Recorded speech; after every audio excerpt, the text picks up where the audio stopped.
Tonight, it is a town hall. We're going to start off right from the beginning, incorporating the voices of folks from our community. And I'm looking for a microphone right now so I can talk to you, or you can just speak into my chest. But we have a question now. Yes. I got you. All right. So my name is Anthony Beckford. I'm a longtime community resident here in Brooklyn. I'm also a cop watcher. I run the Brooklyn Sector for Cop Watch Patrol Unit, Marine Corps veteran, psychology student, and I'm also running for state assembly. And the reason I'm doing that is because of the targets in our communities, which is black and brown people. You know, and my family also are immigrants from Jamaica, and there's a lot of things that come at us. And, you know, this topic here is very dear because I see it every day. I see the police abuse when it comes to our community. You know, I have 4 precincts that police our area. You know, I go into the criminal courts and I see, you know, from the ADA and, you know, the rest of the prosecutors, what they do to, you know, to our young black and brown brothers and sisters in the court. And, you know, and I hear these topics about legalization. You know, I hear, you know, the agencies, and I hear the DA's office saying that, you know, they won't criminalize. They don't even say at all. They say so much, you know, because we have to look at the language, you know, because when you put a percentage, that means not so much. So I'm looking at what are you going to do to actually, what can we do to actually fully legalize, but not in the sense of legalizing for profit for corporations and big pharma, but legalizing in the fact of freeing those who have been locked up and are still locked up in regards to, you know, possession and sales, you know, legalizing in the factor of creating small businesses in our communities so that way big pharma or those who are getting donations from them are not taking advantage of that, and still putting out policies that will still demonize and criminalize our people.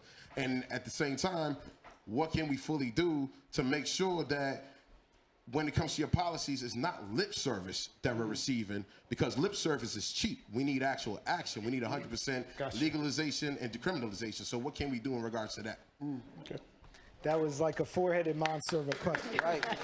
But now let's begin with the beginning, the path to legalization then. Anyone, what would the consequences or the benefits of that be? Well, let me just start off with the general idea behind Justice 2020 and what we're trying to accomplish at your Brooklyn DA's office.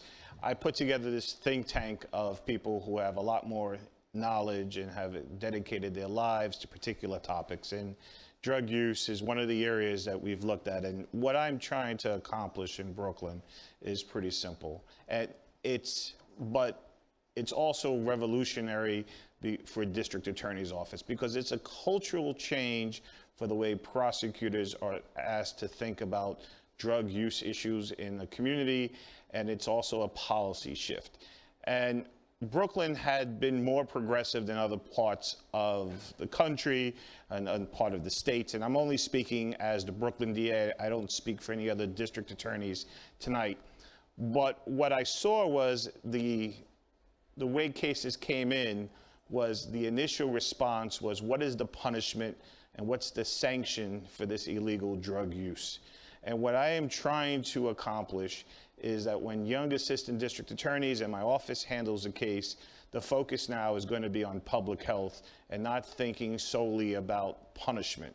And what we're doing is we have Brooklyn Clear, and I can get into some of the details, but what Brooklyn Clear is, it deals with anyone who's arrested on a drug charge. It's not limited to opioids. It's not limited to people who've never been arrested before, don't have a criminal record, but people who come in because they've been arrested for either small amounts of possession or drug use, and taking those cases and diverting them out of the criminal justice system from the very beginning. Having young people come in who have never been arrested makes no sense to me, and having people recycle through the system who've been arrested repeatedly for drug use does not make sense to me. We send now, and it's a pilot program we started in Brooklyn. It started in 6 precincts in February. It's now extended to all of Brooklyn South. If the mayor or the city council funds us, it'll be throughout all of Brooklyn by this year. We are going to send, and we have been sending, peer counselors and drug counselors to the precinct. And instead of writing up the case and charging the case in criminal court, sending people to central booking, the police department working with us is allowing us to find some sort of treatment option for the person who's been arrested. Now, it's a harm reduction model. Sorry. Yeah, we're definitely going to make our way into harm reduction. But just while I have you, there was the instance where the previous administration, when the former district attorney announced the plans to, in a sense, decriminalize and not prosecute, but we actually saw numbers that didn't go down and in some instances actually went up. So are you prepared now to say that you've reversed that trend or you're working to? Well, let's clear. One thing was dealing with marijuana policy. Right. D.A. Thompson had a marijuana policy that I helped him craft in 2014. In 2011, we had over 18,000 people arrested and prosecuted in Brooklyn for marijuana.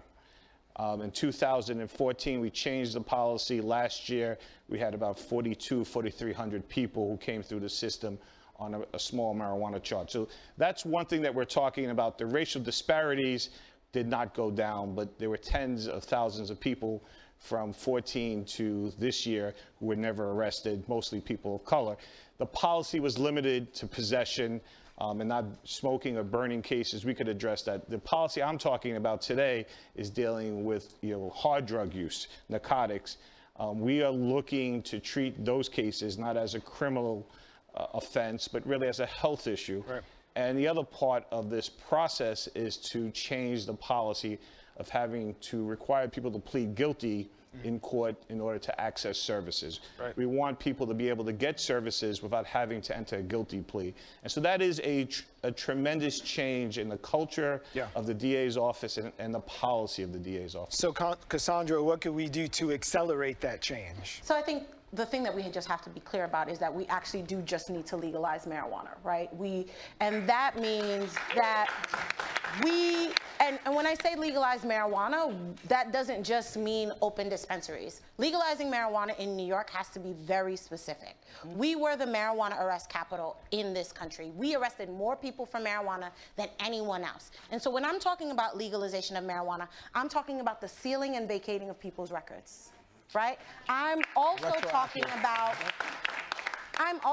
about making sure that every single city agency revisits and revises all their policies that are impacted by marijuana. So I'm talking about people that are losing custody of their kids because of marijuana. And let's be very clear.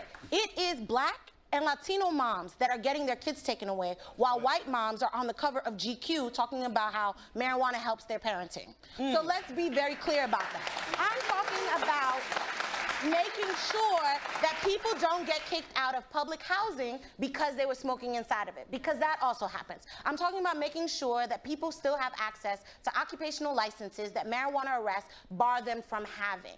When we're talking about legalizing marijuana in New York, it's not a corporate giveaway. It's not for people from Denver and Nevada to come in here and make their big businesses. It's not for the Apple of marijuana, groups like MedMen, to come in, create large dispensaries and not invest in criminal justice and not fight for policies for people from New York to be able to have licenses and to make sure that people who have been harmed by the criminal justice system are able to be in the industry in the first place. Because what we've seen in places around the country is that people that have been barred from the industry are because they were people that were criminalized by marijuana. But now they have figured out how to make money off of it, how to tax it, how to create whole industries around it. And they want to say, we can't participate because you weren't paying attention to the rules before. But neither were they, right?